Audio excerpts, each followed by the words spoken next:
Bueno, gracias, Fer. Buenas tardes a todos. La verdad que es un gusto poder volver a encontrarnos. Quiero simplemente presentar esta charla que vamos a tener con Alfonso, a quien le agradezco profundamente que se haya sumado a charlar con nosotros de la realidad que estamos transitando como provincia y como país. Quiero, antes de arrancar, agradecerles a todos los legisladores nacionales y provinciales que nos acompañan, a los intendentes, a todos los concejales y consejeros escolares y también obviamente a todos los militantes, que son quienes construyen día a día el radicalismo. Y particularmente quiero agradecerle en nombre de él a todo el Comité Provincia, a Daniel Salvador, con quien venimos trabajando en estos dos años que me tocan a mí de ser presidente, y simplemente darle la palabra a quien es hoy el presidente del bloque de diputados de la provincia de Buenos Aires, Maxi Abad, a quien también le agradezco que permanentemente esté trabajando con la Juventud Radical. Así que no sé si Maxi ya tiene el audio habilitado.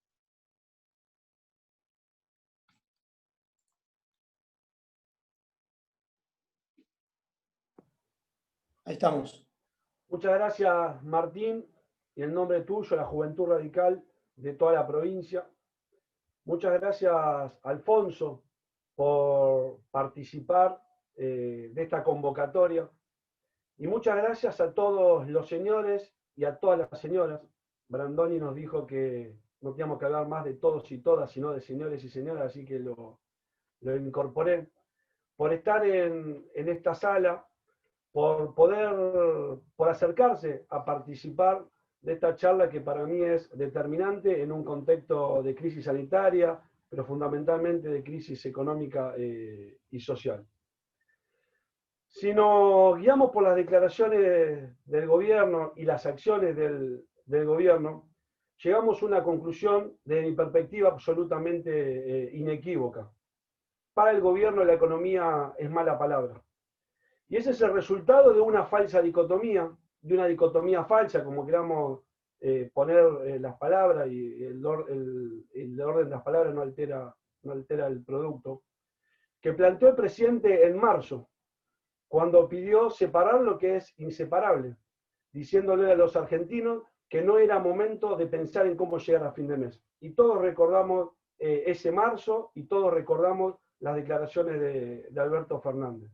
Pero como viene ocurriendo en todos los ámbitos, las circunstancias se lo están llevando puesto al oficialismo. Hoy tenemos un gobierno que pierde a diario su capacidad de influir en la realidad.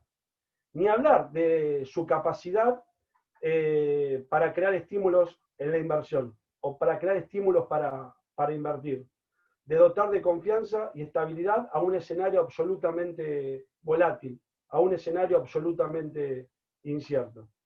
Desde Olivos permanentemente a los argentinos nos dan la idea de la imposibilidad.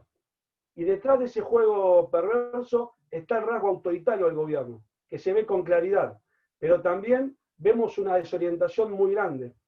Por eso venimos sosteniendo que, en síntesis, los que están conduciendo el país no saben bien lo que están haciendo. Van actuando en la coyuntura, van actuando a medida que se va dando una determinada circunstancia, pero está claro que no hay una hoja de ruta, que no hay un plan. Que al mismo tiempo lo dicen, y por eso ninguno de nosotros los conoce. Y con los que he venido conversando muchas veces surge el interrogante, surge la pregunta. ¿Cómo nos vamos a parar frente a esto? ¿Qué hacemos los que estamos convencidos de que aún en las peores circunstancias no podemos renunciar a discutir el futuro? Y yo vengo sosteniendo que quienes se sienten interpelados por esta duda están del lado de la transformación, del lado de los que peleamos por un país más justo, por un país moderno, por un país más desarrollado. Miren, el déficit fiscal está rondando los 10 puntos, Alfonso lo podrá decir con mucha más claridad. Hay una enorme cantidad de pesos en la calle, que no hay ningún plan, no hay ningún criterio no hay no nos transmiten cómo van a observarlos en forma paulatina e inteligente. Si no nos cuestionamos todos nosotros cómo atacar la inflación, que como ya sabemos y lo hemos dicho en reiteradas oportunidades, golpea más fuerte a los que menos tienen, nosotros estaríamos mirando para otro lado. Por eso tenemos que tener claridad acerca de cuáles van a ser y cuáles son nuestras propuestas en ese sentido. Hoy más que nunca necesitamos adaptar la economía de la academia a la realidad dura y la realidad incierta que están atravesando la mayoría de los argentinos. ¿Cuántas veces nos preguntamos cómo hacemos para llegar al fin de mes? ¿Cuántas veces nos preguntamos cómo hacemos para cumplir con los impuestos? ¿Cómo aguantar otra semana para seguir pagando sueldos sin despedir a ninguno de los empleados? Y a todos los que están pasando por esto, los que tenemos vocación por la política, los que tenemos sensibilidad social, los que tenemos que tender una mano al que más lo necesita, tenemos que estar cerca, tenemos que escucharlos, tenemos que entenderlos y tenemos que proponerles fundamentalmente algo distinto. Por eso de esto se trata. De esto se trata este espacio. Y por eso es tan importante este encuentro. Y por eso es tan importante escucharlo, Alfonso.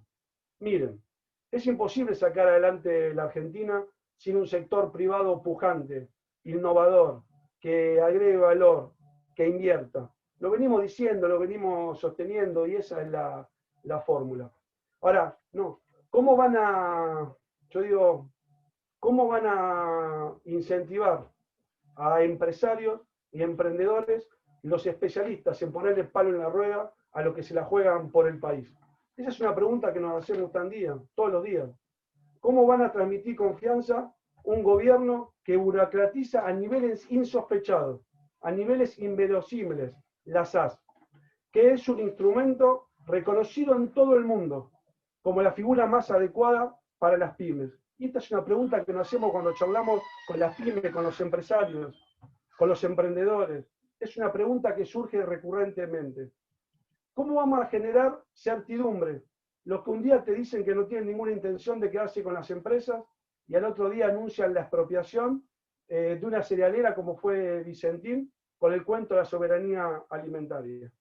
Todas son preguntas recurrentes que nos hacemos permanentemente los que abrazamos la cosa pública. Por eso todas estas falencias a todos nosotros nos colman de responsabilidades y nos colman de desafíos en pos de construir, como lo venimos sosteniendo, una provincia y un país mejor. Te agradezco, Martín, la invitación. Muchas gracias, Alfonso, por estar en este espacio y estoy convencido que esta charla va a ser de mucha utilidad. Buenísimo. Gracias, Maxi. Gracias, Martín. Y bueno, gracias a toda la Juventud Radical por esta iniciativa y especialmente gracias a las 400 personas que se están sumando para este encuentro. Mi nombre es Maiten, soy militante de la Juventud Radical y hoy la idea es que Alfonso pueda hacer tu presentación y durante la misma vamos a estar recibiendo las preguntas a través del chat. Pueden enviarlas al chat general o pueden enviármelas directamente por privado a mí. Y cuando Alfonso termine la presentación, vamos a tratar de que pueda responder la mayor cantidad de preguntas posible. Planteamos esta charla poniendo el eje en los desafíos económicos durante la pandemia y a qué nos enfrentaremos después del coronavirus. Así que la idea es que, Alfonso, nos puedas dar tu visión y tu diagnóstico respecto de dónde estamos parados y hacia dónde vamos. Muy bien, Maiten, muchas gracias. Buenas noches a todos los que nos están siguiendo. Es un gusto estar compartiendo con ustedes, cerca de 400 en estos momentos. Viernes a la tarde, semana larga. Siempre es estimulante que haya ganas de escucharnos y que haya ganas de plantear cuáles son los desafíos que tenemos hacia adelante como país, pero también como fuerza política y como coalición que busca volver al gobierno, ¿no? Como bien dijo Maxi. Le agradezco mucho a Martín la convocatoria y a toda la Juventud Radical de la provincia de Buenos Aires. Gracias, Maxi, por esas palabras introductorias y por el trabajo que haces desde la legislatura. Gracias, Daniel, entiendo que estás por allí también. Y bueno, empiezo con una reflexión de qué importante es que nos mantengamos unidos, no solamente dentro de la UCR, sino por supuesto dentro de Juntos para el Cambio, ¿no? Creo que hay una obligación que surgió de la última elección, una elección muy compleja para nuestra fuerza, porque sucedió en medio de una recesión muy profunda y un aumento fuerte de la inflación y una caída del empleo, y sin embargo hubo un 41% de nuestros compatriotas que sostuvieron los valores que entienden nosotros representamos mejor, ¿no? Los valores de la República, los valores de la transparencia, los valores de la justicia social bien entendida también. Me parece que esto es el campo sobre el cual nosotros trabajamos y es lo que nos exige no solamente seguir unidos, sino trabajar en pos de una alternativa a este gobierno que, como bien dijo Maxi, se va de a poco, se le van cayendo las máscaras y las caretas, ¿no? No es quizás coincidencia que nos juntemos hoy, un día en el que tocaba una de estas tantas conferencias de prensa entre el presidente, el gobernador de la provincia, y nuestro Horacio Rodríguez Larreta, el jefe de gobierno de la ciudad, y el presidente ha decidido discontinuar la metodología de conferencia de prensa y hacer algo distinto. No sé si a esta altura ya hizo el anuncio, que no tiene demasiadas novedades, pero yo quiero arrancar desde ahí, y me parece que es un punto de inflexión en varias dimensiones. La primera es que es bastante obvio, yo creo que ya venía hace algunas semanas, pero ahora por lo visto lo ha detectado también el gobierno, de que hay un desgaste muy fuerte y de que aquello que le dio un empujón inicial muy fuerte a Alberto Fernández se fue consumiendo, se fue desgastando. Yo diría por dos razones: por el mal manejo de la crisis sanitaria, al que me voy a referir en un ratito nomás, pero también por las divisiones internas de la coalición de gobierno. Tema sobre el cual también tenemos que reflexionar, porque este es un juego estratégico donde nosotros tenemos que plantear nuestro plan para derrotar a un adversario que sabemos bien cuál es, y que conocemos bien cuáles son sus debilidades, ¿no? Así que hay un punto de inflexión en el sentido de que ya el presidente que no puede adjudicarse más crédito, porque buena parte de la población se ha dado cuenta de que al final los resultados de la cuarentena no fueron los que él nos dijo que íbamos a tener.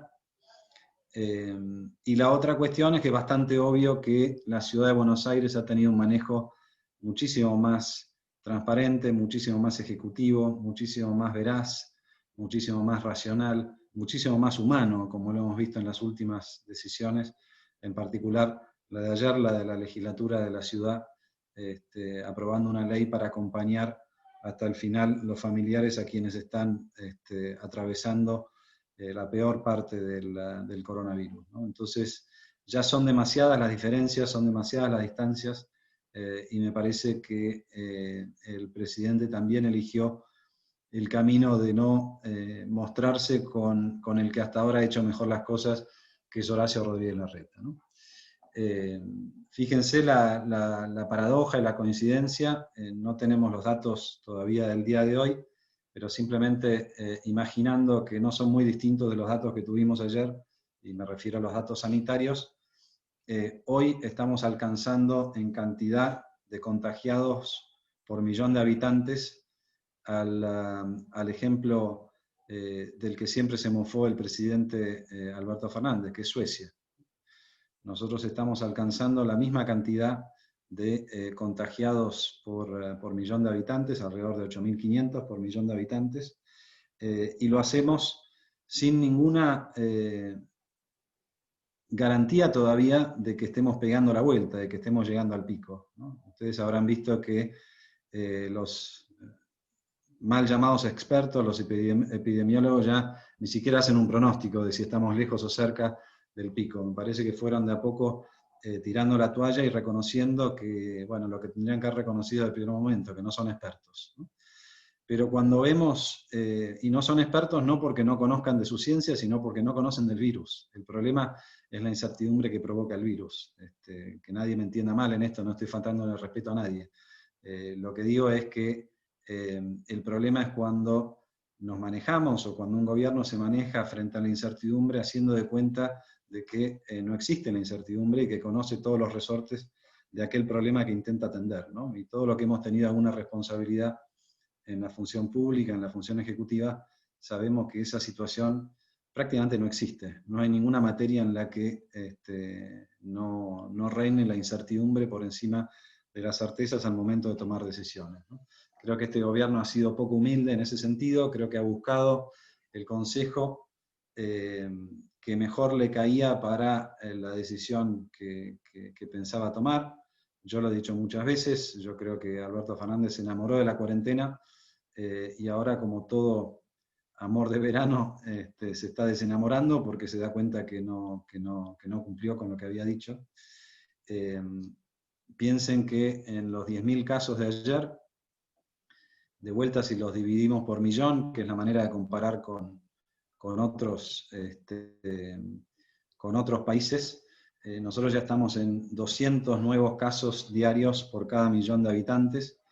Eso es el doble de lo que tuvo España, perdón, es el doble de lo que tuvo Italia en el pico, y es más o menos lo mismo que tuvo España en el pico, y lo que tiene Brasil en el pico que está sucediendo en estos momentos, ¿no? Entonces, cualquier manera que miremos los resultados sanitarios, simplemente lo único que consiguió la cuarentena fue postergar la inevitable circulación del virus, los contagios y los niveles que son los mismos que muchos países, y de hecho empezamos a ver registros que son peores que varios países, ¿no? Ayer los 10.000 contagiados nos ponían en el cuarto lugar de los casos diarios. Estaba, si no me equivoco, Estados Unidos, India y Brasil, obviamente con poblaciones mucho más grandes que la nuestra, por encima nuestro, pero nosotros ocupábamos el cuarto lugar, casi el podio, después de 160 días de cuarentena. Repitámoslo, después de 160 días de cuarentena, estamos en el lugar en el que nos dijeron que no íbamos a estar y en el lugar en el que muchos países estaban 3 o 4 meses atrás. El gobierno le encanta agarrar secciones parciales para compararse, como si esto fuera un torneo mundial, y buscan mofarse de aquellos a los que supuestamente le va peor que nosotros, ¿no? Yo mencioné el caso de Suecia, y bueno, ya hoy estamos en la misma situación que Suecia. No en cuanto a fallecimientos por habitante, esto lo quiero aclarar, Suecia tiene 3 veces más que nosotros, pero ahí también hay una gran diferencia de la que se habla poco, y es el gran manejo que ha tenido, insisto, Horacio Rodríguez Larreta en la ciudad de Buenos Aires. Tanto en Suecia como en prácticamente todos los países del mundo que han sido azotados por el virus, por lo menos en la primera parte del año, lo que vemos es que alrededor de la mitad de las muertes han sucedido en hogares de ancianos, ¿no? Y creo que lo que hizo Horacio en la ciudad fue aprender esa lección y mejorar notablemente ese registro. 2 días atrás, que fue la última vez que lo miré, solamente el 24% de las muertes en la ciudad de Buenos Aires habían sucedido en algún establecimiento geriátrico. La estrategia de la ciudad de Buenos Aires fue contener muchísimo la circulación hacia los geriátricos y desde los geriátricos, y con eso se evitaron muchas muertes prácticamente sin costo económico, ¿no? Pero cuando vamos a los números concretos y comparamos Argentina con el resto del mundo, ¿no? Con 1 o 2 países en los que aparecemos bien, los números son los siguientes: 4 de cada 5 países tienen menos muertes por millón de habitantes que Argentina, vale decir, al 80% de los países les fue mejor que Argentina. El promedio mundial de muertes por habitante, por millón de habitantes, anda por los 106, 107, nosotros estamos orillando los 180, vale decir que en la dimensión sanitaria nos fue 80% peor que al promedio mundial, ¿no? Y tampoco se pudo evitar el otro problema, ¿no? Por supuesto que en el inicio de la pandemia el desafío y el gran, yo no diría dilema porque no son contrapuestos, pero el desafío era minimizar los dos costos que trae la pandemia, el costo económico y el costo sanitario. Y en el costo económico también estamos en el fondo de la tabla.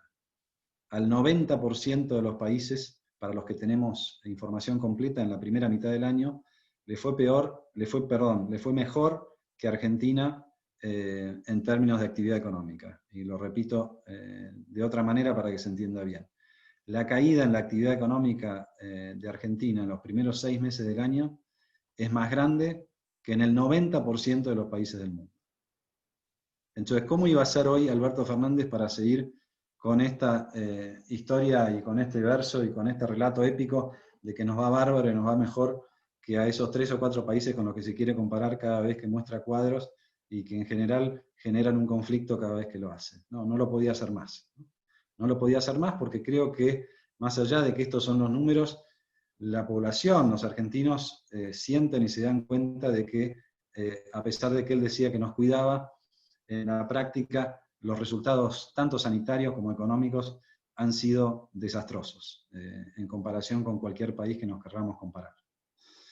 Entonces este es un punto de partida para la discusión política y también es un punto de partida para lo que ustedes nos planteaban en el título de la charla. Concretamente, lo único que ha hecho el gobierno, a pesar de la autofelicitación a la que nos tiene acostumbrados en los últimos meses, es postergar el problema. No hubo ninguna solución al problema. ¿Se acuerdan que se hablaba de aplanar la curva? La curva no se aplanó, simplemente se corrió 4 meses para atrás. Y con el agravante de que solamente hay 4 países con cuarentenas más estrictas que la nuestra, y nosotros estamos encerrados todo este tiempo, justo en el momento en que la curva continúa acelerándose. Es muy distinto un encierro, una cuarentena para sociedades que ya vieron pasar el pico, que para sociedades a las que se les dijo durante 5 meses que el pico llegaba, el pico nunca llega, los valores son cada vez más altos y las consecuencias, tanto sanitarias como económicas, son cada vez más graves, ¿no? Entonces este es el punto de partida para lo que queremos discutir hoy, ¿no? Es un gobierno que esencialmente arrastra los pies, que procrastina, que alarga las soluciones, que las patea hacia adelante, y así como hablamos de la cuarentena y de la pandemia, también el mismo molde lo vemos en la cuestión de la deuda, en la negociación de la deuda, ¿no? Un gobierno que se tomó, todavía no cerró, pero todo indica que la semana que viene se va a terminar de formalizar, por lo tanto se tomó 9 meses para concederle a los acreedores prácticamente lo que los acreedores le habían pedido el primer día, ¿no? Porque en esa negociación, básicamente el resultado final fue un gobierno que se fue corriendo cada vez más a la postura inicial de los acreedores. Ustedes lo habrán visto al presidente de la Nación el día que se anunció ese acuerdo, en una comunicación televisiva con el periodista Silvestre de C5N.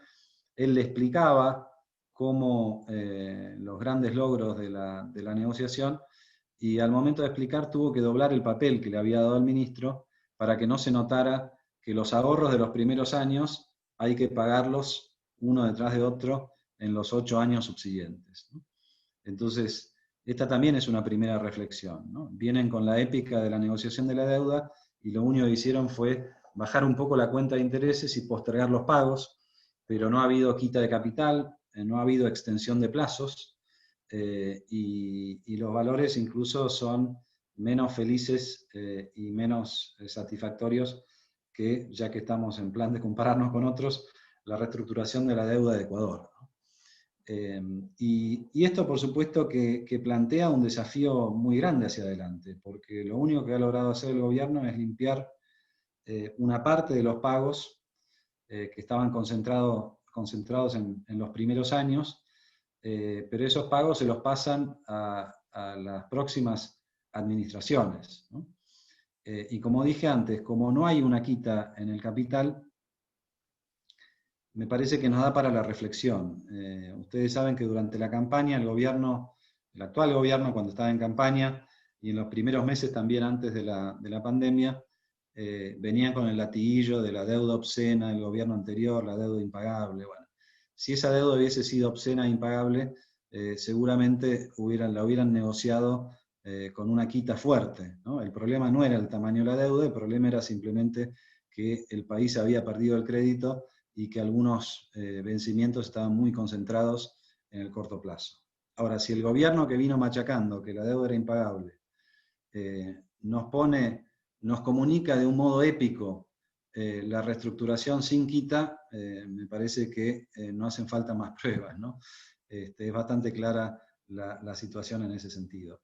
Y creo que todo gira en esa frecuencia cuando se trata del gobierno, y me parece que a diferencia de otros gobiernos vemos como esto se ha ido desgastando mucho más rápido de lo que cualquier otro gobierno ha tenido.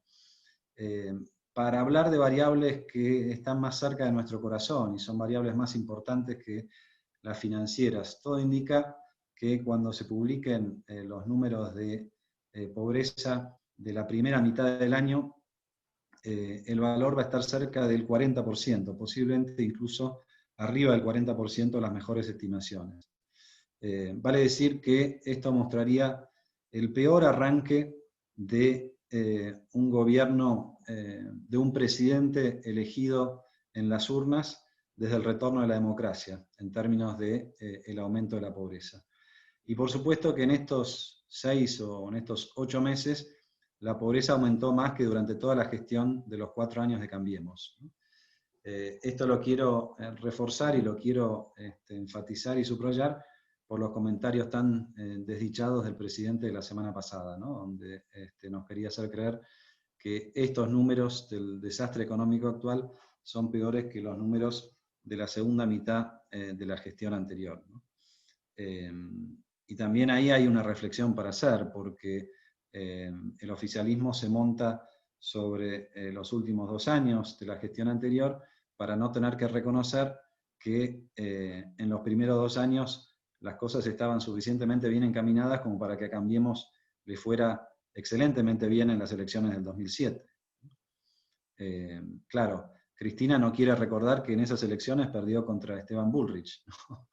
Entonces, estas son cosas que también tenemos que tener a mano para la discusión y cuando nos planteamos, bueno, la lucha política para lo que viene hacia adelante, ¿no? ¿Cómo está la economía hoy, más allá de estas comparaciones? Bueno, la economía está atravesando una de las crisis más vertiginosas, o diría mejor, la crisis más vertiginosa de nuestra historia. Queda por ver si va a ser la más dolorosa, pero en términos de la velocidad en la que se ha dado el deterioro, es insuperable, ¿no? Esta caída, para que ustedes se den una idea, la caída en los primeros 2 meses de la cuarentena, marzo y abril, fue más profunda que la de los últimos 3 años de la convertibilidad, ¿no? Del 98 en adelante, ustedes recordarán lo que fue esa crisis tan dolorosa, esa recesión en cámara lenta. Bueno, acá tuvimos más que eso, pero en 2 meses, ¿no? Y por supuesto que no es cierto que el gobierno ha conseguido compensar y aliviar las consecuencias de esa caída tan fuerte en la actividad económica, las consecuencias de decirle a millones de argentinos, ustedes quédense en casa, no trabajen, que yo los voy a compensar. La realidad es que no los ha compensado. Mencionabas, Maxi, la cuestión de las pymes. Hay muchas encuestas que muestran que las pymes, solamente el 50% de las pymes han tenido algún apoyo del Estado Nacional, o de otra manera, el 50% no ha tenido ningún apoyo del Estado Nacional. Vemos algunas encuestas en el área metropolitana de Buenos Aires que nos dicen, el Observatorio de la Deuda Social de la UCA, por ejemplo, que nos dice que el 50% de los hogares pobres en el AMBA ha visto caer sus ingresos nominales en lo que va del año. imagínense si los deflactamos por la inflación. El caballito de batalla del ingreso familiar de emergencia, al que el gobierno hace referencia para hacernos creer que está haciendo las cosas bien, una buena idea, pero que, como en tantos capítulos y tantos casilleros de la gestión del gobierno, muy mal ejecutada, porque de ese universo de 9 millones de personas a los que el gobierno quiere atender, en estos últimos 5 meses solamente ha conseguido atenderlos en 2 rondas, vale decir que el salario de emergencia lo pagó 2 de 5 meses, solamente el 40% de lo que hubiera querido llegar, ¿no? Básicamente es un muy buen resumen de lo que es la mala gestión del gobierno, ¿no? Se plantea llegar a 100, pero con suerte llega al 40%. Y algo que a mí me sorprende que no aparece en la discusión y que nosotros creo que tenemos que tomarlo y tenemos que ponerlo sobre la mesa. Este es un gobierno peronista que lleva 9 meses en el cargo y que todavía no se ha juntado ni siquiera una vez para modificar el salario mínimo vital y móvil. La última modificación fue de agosto del año pasado en 3 cuotas, vale decir que el salario mínimo vital y móvil, que como ustedes saben es referencia para muchas cosas del mercado formal y del mercado informal, y es el piso mínimo absoluto que uno puede imaginar de ingresos mensuales. Bueno, el salario mínimo vital y móvil es el mismo que octubre del año pasado, y al gobierno no le ha parecido necesario, ni mucho menos urgente, modificarlo, ¿no? Y creo que estas cosas hay que tomar nota y hay que empezar a facturarlas, ¿no? Porque nosotros como oposición tenemos que romper esa especie de maleficio en el que nos mete el oficialismo de, bueno, porque la gestión anterior terminó mal, no se puede opinar. O porque si nosotros criticamos la cuarentena es porque somos asesinos, ¿no? Tenemos que despojarnos de ese complejo y salir a la cancha con toda la argumentación del caso, ¿no? Y en la argumentación del caso hay una reflexión que yo hago y quiero compartir con ustedes. Si esta pandemia los agarraba al gobierno peronista con las condiciones iniciales que le tocó al gobierno de Cambiemos, realmente hubiera sido una cosa aún más desastrosa. ¿A qué me refiero? A lo largo de esos 4 años, el gobierno de Macri redujo el déficit fiscal de 6% a 0, con muchísimo dolor, incluso con un programa que a mí me pareció fuera de lugar, una mala gestión del Fondo Monetario Internacional, todo lo que ya sabemos. Pero lo que dicen los números es que le dejaron a Cambiemos un déficit de 6, Cambiemos entregó un déficit de 0. Si no fuera por eso, el gobierno hoy prácticamente no tendría la posibilidad de estar compensando y de estar incrementando el gasto público para atender las cuestiones puntuales de la pandemia. Piensen ustedes que el déficit pasó del 0, como decía Maxi hace un rato, al 9% del PBI, más o menos. Imagínense lo que hubiera sido si arrancaba en 6. ¿Creen ustedes que hubiera llegado al 15% del PBI? Francamente no lo sé cuáles hubieran sido las consecuencias. Lo mismo en el caso de la política monetaria. De vuelta, un mal diseño del programa del Fondo Monetario, pero una consecuencia fue que cayó mucho la monetización de la economía, la cantidad de pesos que están en circulación. Si no fuera por eso, le hubiera sido mucho más difícil al Banco Central hacer lo que decía Maxi hace un rato, ¿no? Salir a emitir para financiar al Tesoro.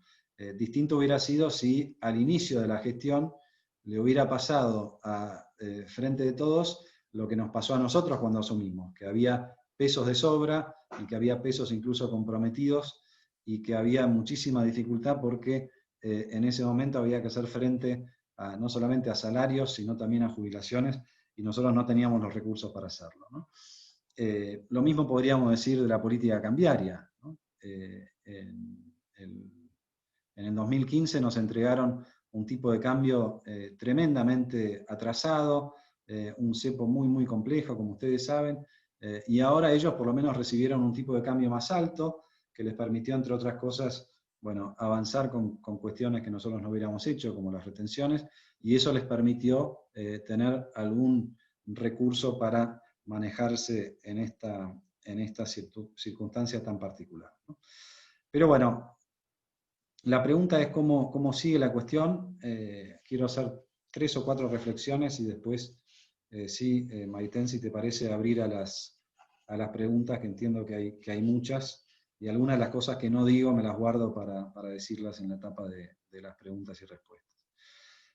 Lo que queda después de la cuarentena es algo muy complejo en términos económicos y sociales. No sabemos cuándo termina la cuarentena, no sabemos todavía cuál es el costo sanitario y social que va a quedar. Podemos adivinar, porque vemos la cantidad de empresas que han caído, porque vemos que hay millones de niños en todo el país que han tenido un año escolar que los atrasa, porque vemos que la brecha digital ha profundizado muchísimo la brecha no solamente la del conocimiento, sino la de los ingresos, ¿no? Los trabajadores informales no tienen en general la posibilidad de hacerlo virtualmente, mientras que los trabajadores formales y los mejor preparados, por supuesto, sí lo pueden hacer.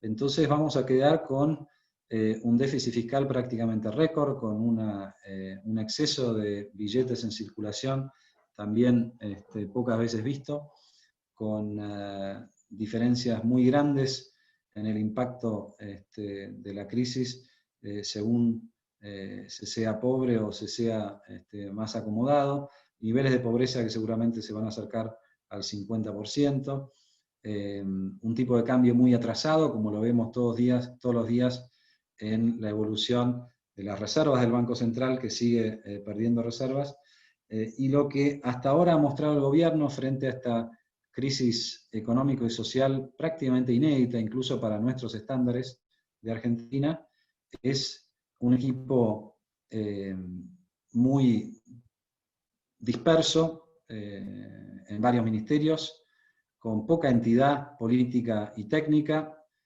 con pocos aciertos hasta ahora, y con un presidente que les pide que de todos modos no se preocupen porque a él no le gusta tener un plan, ¿no?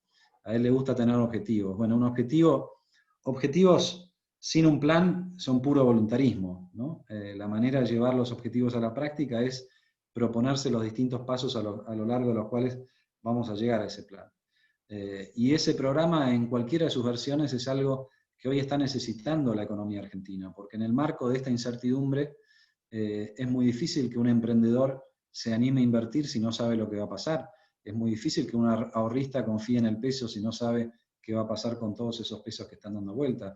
Es muy difícil que una pyme haya sobrevivido a pagar salarios durante 5 meses a pesar de que no abrió sus puertas, ¿no? Entonces, sí, es clave el rol del Estado en la salida de la crisis, pero no en los términos en que los plantea el Frente de Todos, sino en términos muy diferentes. El gobierno tendría que estar marcando distintos mojones de certeza, de certidumbre, tendría que ir balizando el camino, ¿no?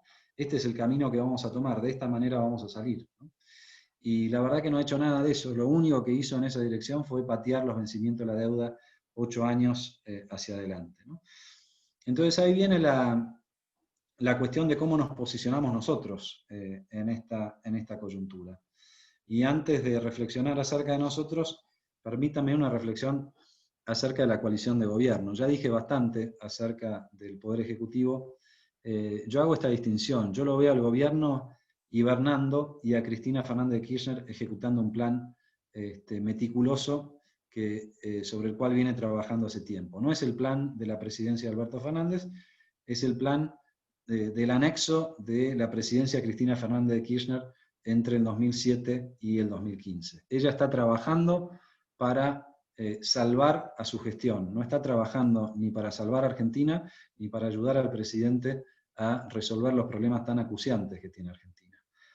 Y esto, por supuesto, que dificulta mucho el funcionamiento de la coalición de gobierno, que termina siendo un gobierno sin plan, sin gestión, sin presupuesto. Fíjense ustedes que estamos atravesando esa pandemia sin presupuesto. Cualquier país del mundo que ustedes vean con los paquetes de ayuda fiscal han tenido que ir al Congreso a discutirlos. Acá no ha habido ninguna discusión en el Congreso en ese sentido. Todo ha sido por decreto de necesidad de urgencia. Todas las extensiones de la cuarentena han sido por decreto de necesidad y urgencia, y entonces es como si viéramos al presidente, como me decía alguien en uno de estos encuentros el otro día, el presidente está navegando con un pie en cada canoa, ¿no? Haciendo un equilibrio que parece muy difícil de lograr. Y ahí creo que tenemos que reflexionar nosotros acerca de cuál es nuestro rol. Nosotros hemos tenido un rol de acompañamiento democrático y republicano, y hemos estado sin ninguna duda a la altura de la hora, incluso antes de que llegara el bichito, antes de que llegara el COVID.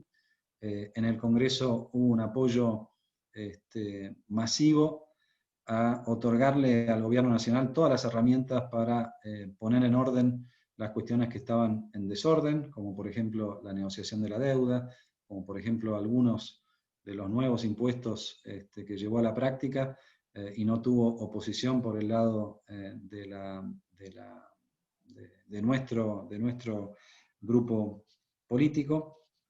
Pero yo creo que a medida que avanzó la situación, y sobre todo con los últimos comentarios del presidente, es bastante obvio que él no tiene ninguna intención de cerrar la grieta, es bastante obvio que aquella idea tan importante que lamentablemente nosotros no supimos o no pudimos implementar durante nuestra gestión, la del acuerdo económico y social, no hay en Alberto Fernández una vocación distinta de la de Cristina Kirchner respecto de alguna de estas cuestiones y respecto de las posibilidades de cerrar la grieta. Entonces me parece que nosotros tenemos que, en estos momentos, cambiar, hacer un cambio, ser mucho más contundentes en marcar los errores, los horrores de gestión, las mentiras, ¿no? Ser muy duros en marcar las violaciones a la institucionalidad, los avances sobre la justicia, y por supuesto que estar dispuestos a discutir las otras cuestiones en tanto y en cuanto el presidente lo quiera hacer, ¿no? Y como decíamos antes, empezar a trabajar de cara a las elecciones del año que viene, ¿no? Yo creo que los que nos piden, quienes han salido masivamente a la calle en 3 marchas en tan poco tiempo, y quienes votaron por una alternativa distinta a la actual, con un 41%, nos piden no solamente que sigamos unidos, sino que empecemos a trabajar para una alternativa que le dificulte estos avances de Cristina en la segunda mitad del mandato. Yo tengo mi opinión personal, yo creo que Cristina acelera ahora porque realmente imagina que la cosa se le puede complicar, no está tan preocupada porque Alberto gane las elecciones el año que viene, sino por resolver sus problemas judiciales, y entiende que el momento es ahora. Y del mismo modo nosotros tenemos que empezar a acelerar de cara a las elecciones del año que viene. Tenemos que presentar nuestros mejores candidatos. Tenemos una elección que es compleja para revalidar, porque es la del 2017, en la que nos fue muy bien. Entonces son muchas las bancas que ponemos en juego, y por lo tanto es mucho más importante aún estar unidos, evitar las internas que se pueden evitar, resolver las cuestiones que no se pueden resolver a través de una primaria, aunque no sabemos si las vamos a tener a las primarias o no. Marcar la cancha todo el tiempo para desenmascarar las múltiples mentiras y errores de gestión de este gobierno, y empezar a enriquecer la discusión. Yo creo que hay una franja muy grande de argentinos que han votado por nosotros, de argentinos que nos apoyan, pero también de argentinos que están desilusionados con este gobierno y que habitualmente se consideran más bien independientes, y que están sufriendo muchísimo con las malas decisiones del gobierno. A ellos les tenemos que hablar.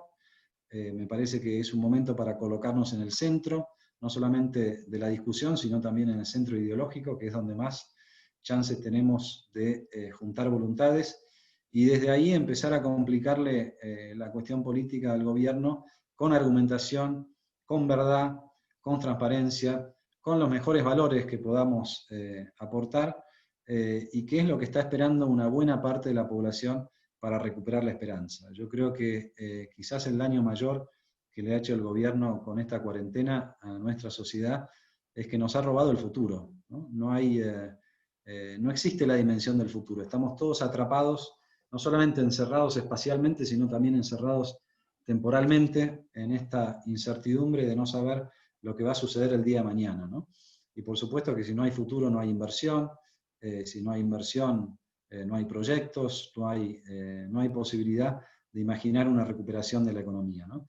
Entonces, en ese sentido, creo que es muy importante que nosotros defendamos todos estos valores, que estemos muy unidos también para defender el valor del federalismo, que ha ido también cayendo en el agujero negro de la cuarentena.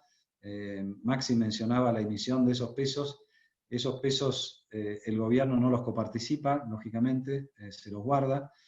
En estos últimos meses, la mitad de los ingresos de origen nacional que ha tenido el Poder Ejecutivo Nacional vienen del financiamiento monetario del Tesoro, y volvimos a las prácticas más horribles del pasado del kirchnerismo, que es el gobierno central tiene los recursos y decide a qué gobernador se los da en función de cuán genuflexos sean en la Casa Rosada o en Olivos, ¿no?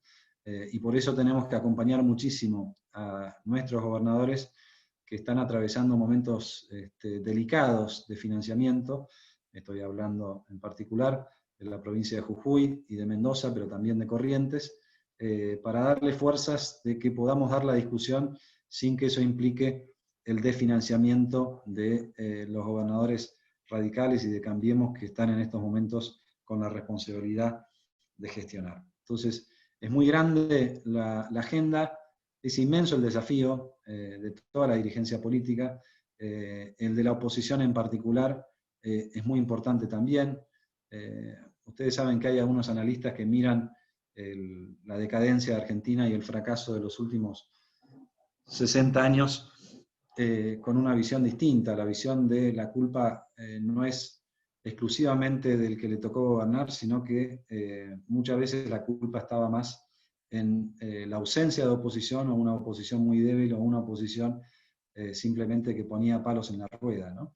Las repúblicas y las democracias más maduras funcionan de un modo equilibrado cuando son fuertes los dos, el gobierno y la oposición. Y nosotros tenemos un rol muy importante para jugar allí, y tenemos que empezar a jugarlo, ¿no? Y tenemos además la gran virtud de la juventud que nos acompaña, la juventud radical, y la militancia en cada pueblo del país, y entonces si a eso le sumamos la unión con los otros dos partidos y el aporte de los dirigentes que están, de los dirigentes que van a venir, y una buena propuesta en términos de contenido, me parece que tenemos todas las posibilidades de hacer una buena elección el año que viene y empezar a torcer la historia que puede ser única en el siguiente aspecto. Es la primera vez que uno tenga recuerdo que la crisis económica le toca al propio peronismo resolver. En general el peronismo te la arma y se la deja al próximo, ¿no? Esta vez la armó y le cayó al propio peronismo. Y entonces nosotros, acompañando del modo que podamos acompañar, pero marcando la cancha, tenemos que estar ya pensando en la alternativa para el 2023, y por supuesto que no hay 2023, sino es a través de un muy buen 2021. Así que bueno, yo les agradezco el tiempo que me dan, les agradezco el entusiasmo y la militancia. Creo que es un momento para estar muy cerca, aunque sea virtualmente y después presencialmente, de los que la están pasando muy mal, y es un momento de acompañar no solamente a nuestro electorado, sino aquellos argentinos que quieren otra cosa, que quieren poder soñar con una Argentina diferente, que quieren poder proyectar, y no lo pueden hacer claramente con este gobierno que desde que asumió nos dijo bueno, cosas que son exactamente contrarias a las que fue consiguiendo. Así que en ese marco de unidad, yo les agradezco la invitación, les agradezco también la juventud, que eso ya es irreversible, algunos ya no la tenemos más a la juventud, pero por supuesto que contamos con el apoyo y con la sangre joven de ustedes para bueno, dar la lucha que hay que dar, que es una lucha de la que no nos podemos bajar, es la vocación que tenemos todos, y es una lucha quizás más importante que en cualquier otro momento del tiempo. Como dije, nos compromete mucho ese 41%. Esto es muy distinto de otras elecciones en las que el resultado fue otro, o en las que, como en el 2009, ganamos, ¿se acuerdan del acuerdo cívico y social? Pero a las pocas semanas de ganar nos volvimos a dividir. Yo creo que el gran esfuerzo de mantenernos juntos tiene que ser premiado, nos lo exige la sociedad argentina, pero también lo tenemos que exigir nosotros. Y bueno, donde no hay futuro tenemos que ponerlo, no solamente en lo discursivo, sino también en la parte operativa. Así que, como decía Ortega y Gasset, argentinos a las cosas, radicales a las cosas, adelante radicales. Y bueno, muchas gracias por el tiempo y ahora estoy disponible para las preguntas. Bueno, muchas gracias, Alfonso. Antes quisiera agradecer a la intendente de Arenales, Erika Revilla, que nos está acompañando hoy, que se sumó a la charla. Y bueno, por el chat nos fueron llegando varias preguntas. Lo que fuimos haciendo es agruparlas por temas y tratar de juntar las preguntas que apuntaban a lo mismo para tratar de no repetirlas. Y en ese sentido, la primera pregunta que quisiera hacerte es si vos crees que hay algún paralelismo entre el acuerdo sobre la deuda logrado en el gobierno anterior y el logrado en el gobierno actual. Bueno, son dos situaciones muy distintas, ¿no? Realmente son muy distintas y me cuesta encontrar el paralelismo por varias razones que voy a mencionar. Quizás hay un punto de unión y es que en los dos casos hubo un alivio muy fuerte en la carga de intereses, pero hay que tener cuidado en hacer esa comparación porque el acuerdo del gobierno anterior, que bueno, me tocó a mí, como ustedes saben, liderar y resolver en un tiempo, por supuesto, mucho más corto que el de este gobierno, era un acuerdo respecto de la historia, lo que se discutía era la historia, ¿no? Eran bonistas que hacía tiempo que no cobraban los servicios de la deuda, que estaban básicamente el gobierno no había cumplido con esos servicios, y entonces era una discusión respecto de los pagos que no se hicieron, y era una discusión en sede judicial. Eso es muy distinto de esta negociación, que es una negociación acerca de modificar los pagos que se van a hacer. No fue una negociación en default, como sí fue la nuestra, y es muy distinto sentarse en un proceso voluntario con una serie de acreedores, como le tocó a este gobierno, que sentarse en sede judicial con sentencia firme en el juzgado de Nueva York y decir, bueno, ¿de qué manera puedo levantar esta factura, ¿no? Si ustedes recuerdan, cuando a nosotros nos tocó negociar aquella sentencia judicial, fuimos al mediador y le explicamos, nosotros queríamos honrar los compromisos y las promesas de Argentina, pero nos parecía que el proceso judicial había sido muy perjudicial para Argentina, no había sido objetivo. En parte por la actuación del gobierno anterior, que tomó como estrategia judicial insultar al juez cada vez que pudo, y obviamente que el juez, cuando tuvo la oportunidad, falló en contra y muy fuerte, y en parte también por una mecánica muy perversa de cómo calculaba el juzgado los intereses y de cómo algunos bonistas se habían posicionado en los bonos que maximizaban los intereses. Pero para redondear esto, para que no sea muy técnico, nosotros hicimos una propuesta que esencialmente era respetar el capital y reconocer un 50% de intereses, un 50% de intereses a lo largo de un periodo de 15 años aproximadamente, ¿no? Desde el 2001, fin del 2001 hasta fin del 2015, 14 años. Ese fue el periodo a lo largo del cual se dejó de pagar los servicios de la deuda.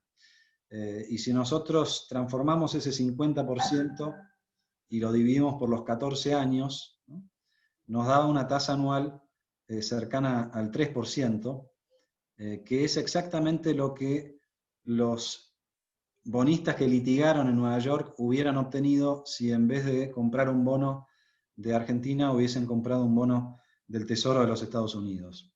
Vale decir, y acá me quiero detener un segundo, y yo he hecho un punto de esto en los medios, quizás me han escuchado, y por eso yo siempre decía que el gobierno la tenía relativamente fácil en esta vuelta para negociar con los acreedores, porque los bonistas tenían un antecedente muy desventajoso para ellos, que fue el default anterior, ¿no? Un default muy escandaloso, como ustedes saben, muy largo, y con una victoria rotunda en sede judicial por parte de los acreedores, pero que cuando llegó el momento de cobrar esa victoria, se llevaron el equivalente de lo que se hubieran llevado si invertían en un bono con mucho menos riesgo, ¿no? Y eso funcionó, creo yo, como un antecedente para que los bonistas no exigieran más de lo que exigieron en esta vuelta, y por eso la distinción que yo hago. La discusión acá del ministro Guzmán no era acerca de quién paga los platos rotos y cómo pagamos la factura de lo que no se pagó, sino cómo modificamos las facturas que todavía faltan pagar. Y ahí lo que hizo el gobierno fue bueno, redefinir plazos y otras cosas, y el cupón quedó en 4%, ¿no?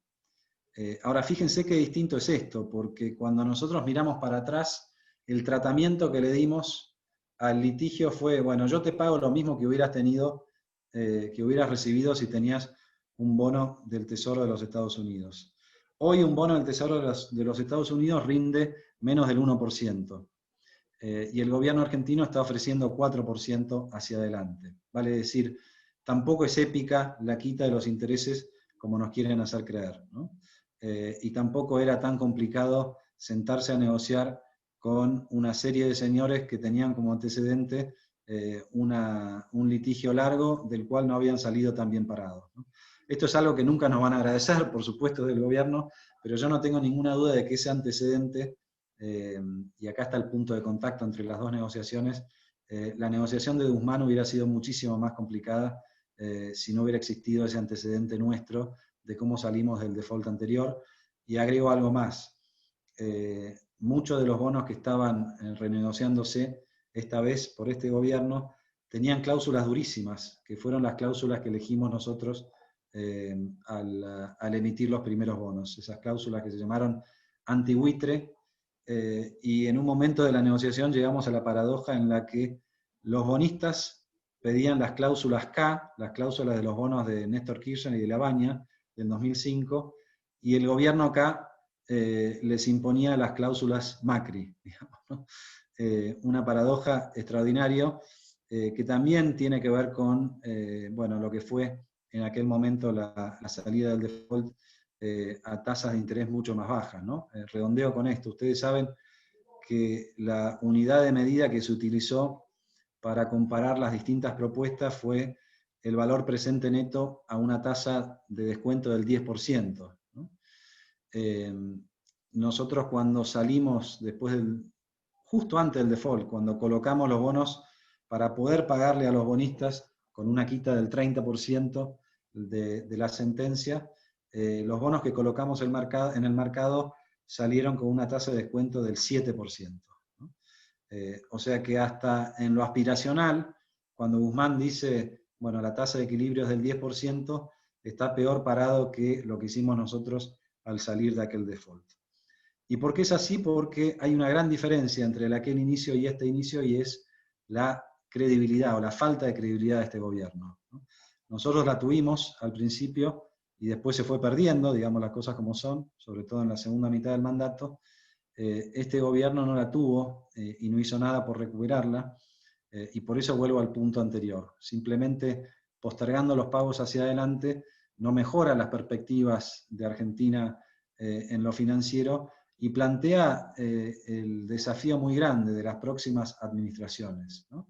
Si no hay una recuperación de la credibilidad, es muy probable que Argentina vuelva a tropezar con la misma piedra, que es si no hay un financiamiento generoso y disponible, bueno, estos mismos vencimientos que se han postergado hoy, va a haber que atenderlos dentro de algunos años y va a ser un gran desafío, ¿no? Bien. Bueno, después tenemos algunas preguntas que en parte ya contestaste, o al menos esbozaste una línea, que digamos, son tres preguntas sobre coyuntura política, digamos. Por un lado, ¿qué pensás del liderazgo de Alberto? ¿Qué opinión te merece la propuesta de la reforma judicial?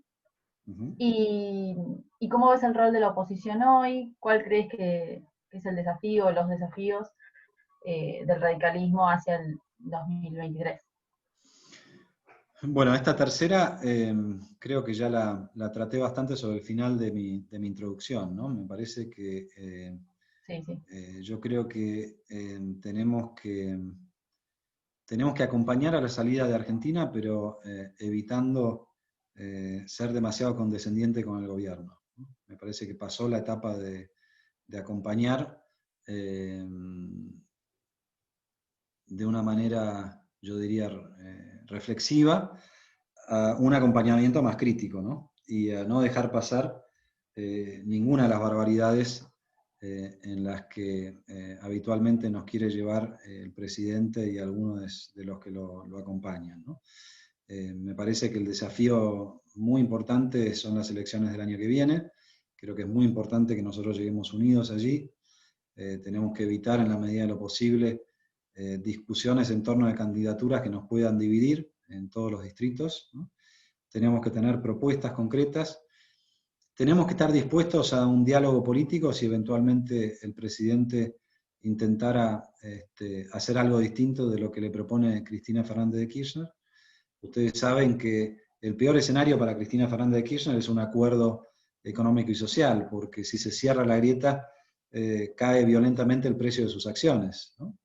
Porque ya habría, dada la imagen negativa que tiene, las acciones de los otros excederían largamente sus propias acciones. Ustedes saben que Alberto Fernández nunca hubiera sido presidente si no fuera porque Cristina le pudo trasladar todos sus votos, pero esos votos no alcanzan tampoco para una alternativa. Entonces, nosotros tenemos que seguir machacando en la mala gestión del gobierno, la disfunción de la coalición de gobierno, estar siempre dispuestos al diálogo, pero en los términos en los que nuestros representados y nuestros valores nos lo permiten, ¿no? Nosotros, si en algún momento nos llaman a una mesa de negociación, nosotros vamos a ir con la lista de nuestros valores, ¿no? Estos son los valores y estas son las visiones y estas son las ideas que no estamos dispuestos a negociar. Y por supuesto que nunca estaríamos dispuestos a negociar la impunidad de ningún gobierno a cambio de un acuerdo hacia adelante, ¿no? Entonces eso creo que es muy importante marcarlo. Y esto no es proscripción de potenciales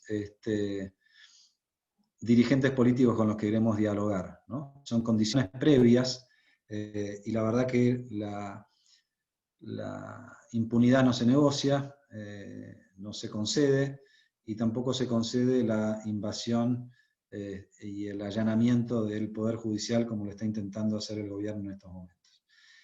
La pregunta concreta de qué opinión me merece la propuesta de reforma judicial, bueno, desde ya que es inoportuna, desde ya que está notablemente mal planteada.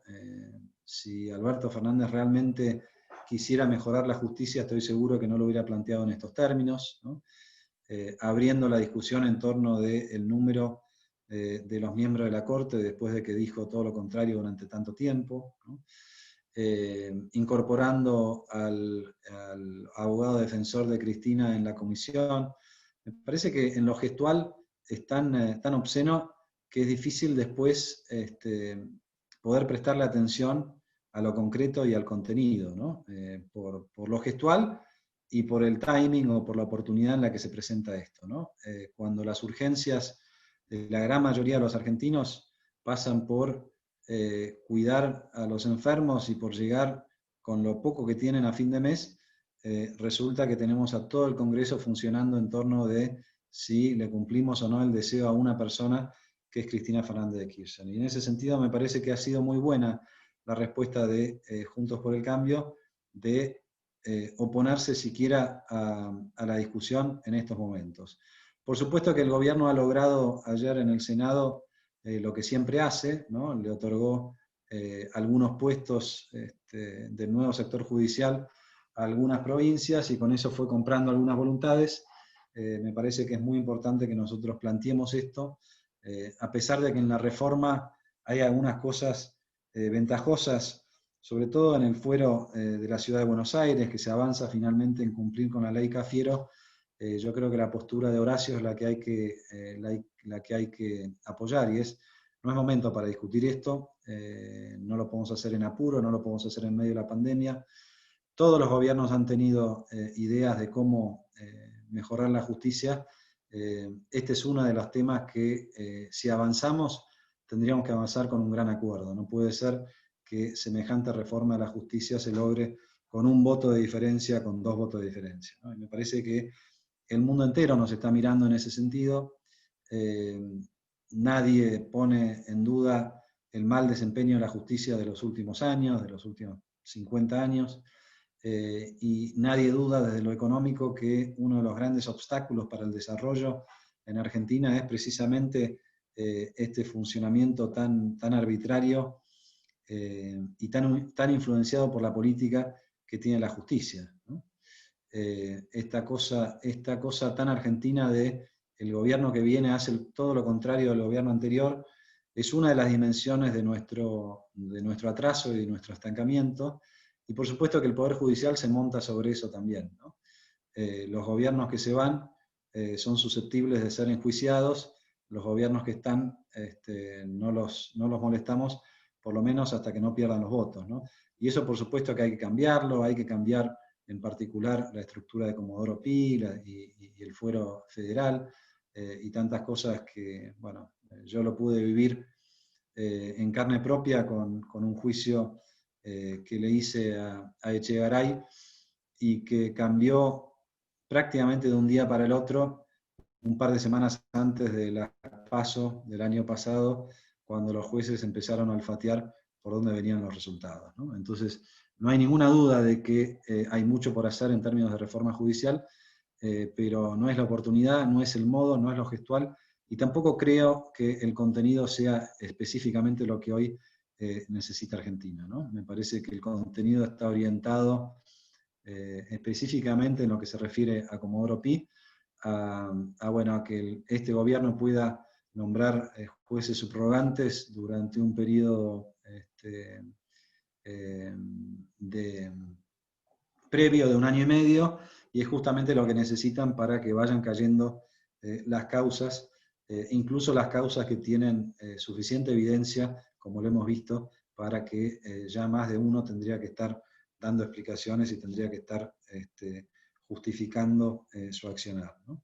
Nosotros como fuerza política siempre vamos a estar del lado de los controles, antes, durante y después de nuestros gobiernos, pero me parece que está bien la postura que estamos tomando en este sentido. Lo único, le agregaría un poquito más de contenido para que nuestros votantes y para que los votantes independientes entiendan cabalmente las razones de nuestra oposición a lo que está intentando hacer el gobierno, ¿no?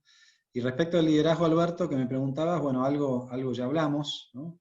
Yo conozco gente que se entusiasmó con la posibilidad de que gobernara un moderado, como en algún momento había demostrado ser Alberto Fernández. Yo lo conocí mucho, Alberto Fernández, cuando fui presidente del Banco Central. Yo era presidente del Banco Central cuando ganó Néstor Kirchner, así que a partir de ahí tuve mucha relación con él en su condición de jefe de gabinete. Tuve relación con él a lo largo de los años. Y bueno, no hago lo que hace él de revelar conversaciones con otros dirigentes y según parece distorsionarlas también.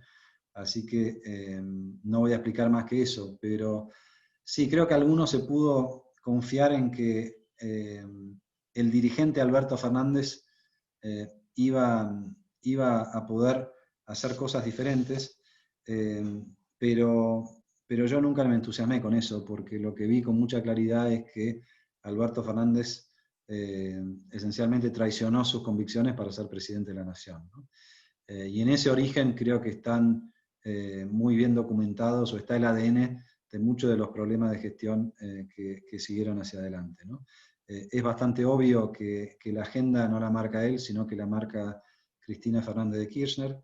Es inédito, no conozco lo suficiente, no soy un experto, pero tiendo a pensar que no hay un antecedente en ningún país del mundo donde es el candidato a vice el que elige el presidente. En general es al revés, ¿no?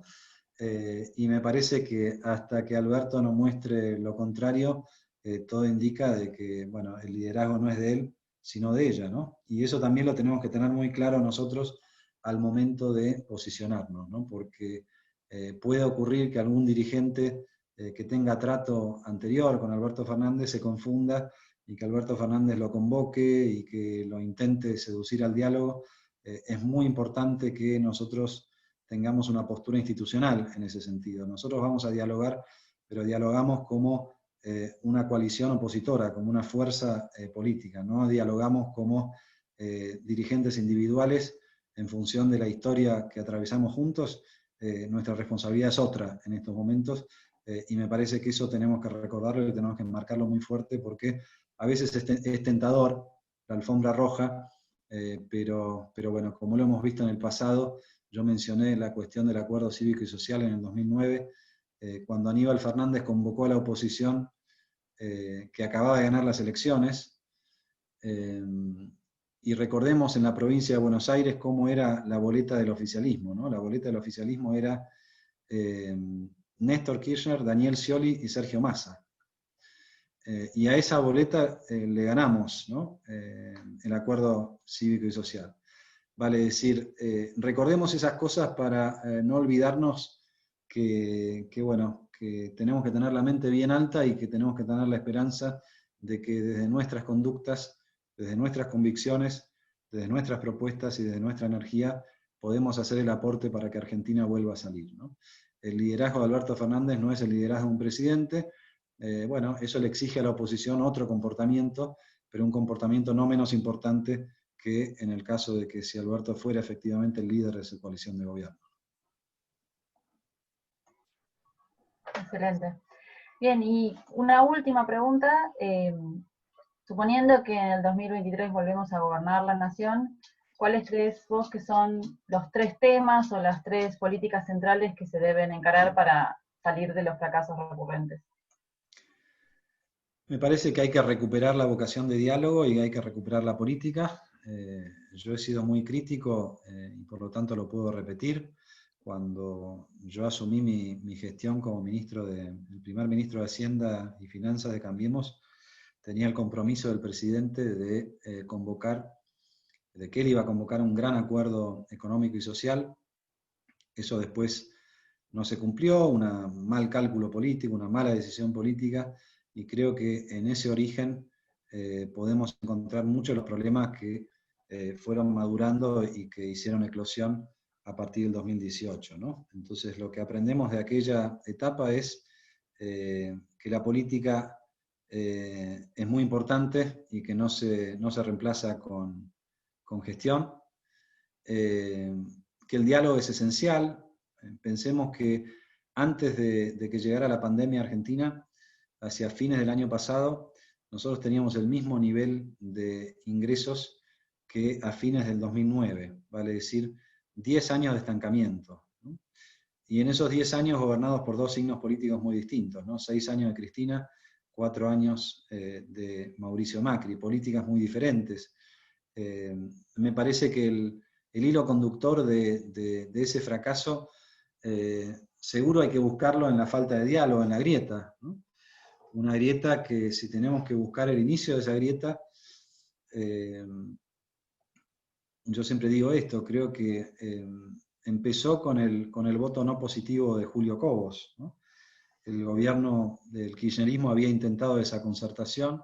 Por primera vez en la historia se veía una fórmula peronista radical, ¿no? Con Cristina y con Julio.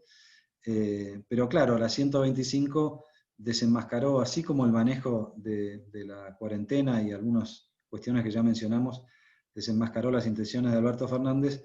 En aquel entonces la 125 desenmascaró las intenciones de Néstor Kirchner, que no eran de transversalidad, que no eran republicanas, que no eran democráticas, eran simplemente intentar replicar lo que él había conseguido en Santa Cruz, ¿no? Llevándose por delante a los medios, a la justicia y a la oposición, ¿no? Y entonces así nació la grieta, como yo la entiendo, y el resultado de la grieta es que en esos 10 años hemos tenido 3 recesiones, 2 de Cristina y 1 de Macri. Hemos tenido un estancamiento notable en los ingresos, y en el mundo actual estancarse es retroceder, ¿no? Si nosotros hubiéramos crecido, no sé, un 3% por año, que no es nada demasiado impactante durante estos últimos 10 años, bueno, ya tendríamos un ingreso casi un 50% mayor de lo que teníamos antes de que llegara la pandemia, ¿no?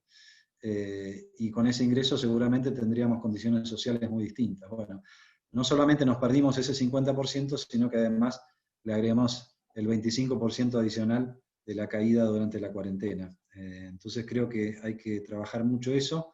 Pero volviendo a lo nuestro, me parece que quizás lo más importante es que logremos redondear una coalición de gobierno, no meramente una coalición electoral o una coalición parlamentaria, sino que creo que en una futura gestión de Cambiemos es muy importante que el gabinete esté bien representado desde el punto de vista político, que haya mucho trabajo político interno, que convoquemos a las mejores personas, independientemente del partido al que pertenecen, y no, como fue la vez pasada, a los que eran más cercanos al presidente.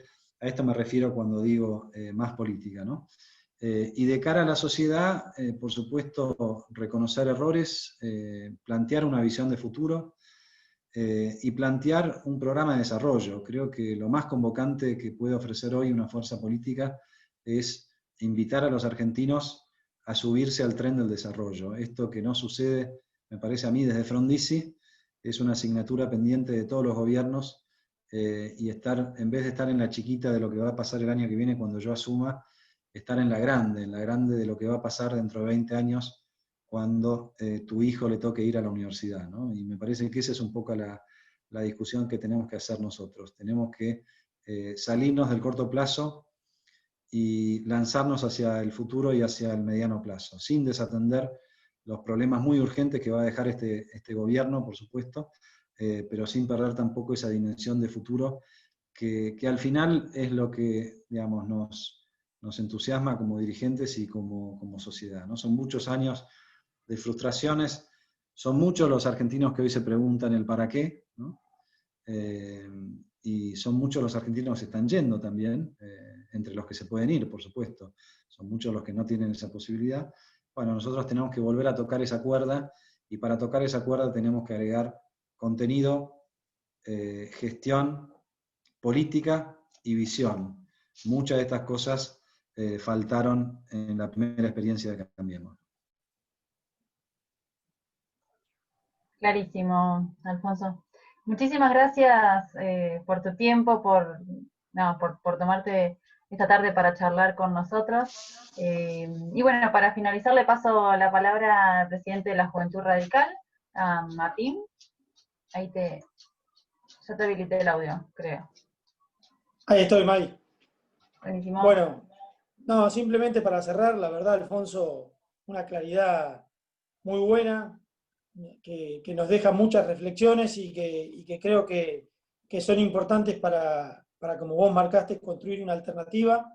Decirte que acá hay una Unión Cívica Radical de Buenos Aires comprometida, que hoy encabeza Daniel Salvador, y que con Maxi Abad como presidente de bloque, y los intendentes, los concejales, los consejeros escolares, y obviamente la Juventud Radical, estamos comprometidos en este camino, y para nosotros es un gusto que te hayas sumado a charlar con nosotros. Así que agradecerles a todos y a cada uno de los militantes que se han sumado, y decirles que nos encontramos seguramente en las próximas charlas que estaremos avisando en los próximos días. Un abrazo a todos y muchísimas gracias. Muchas gracias, Martín, y por esas palabras. Gracias a todos.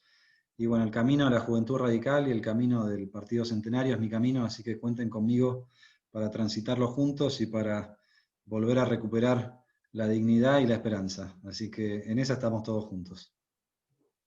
Buenísimo, muchas gracias. Un abrazo. Gracias.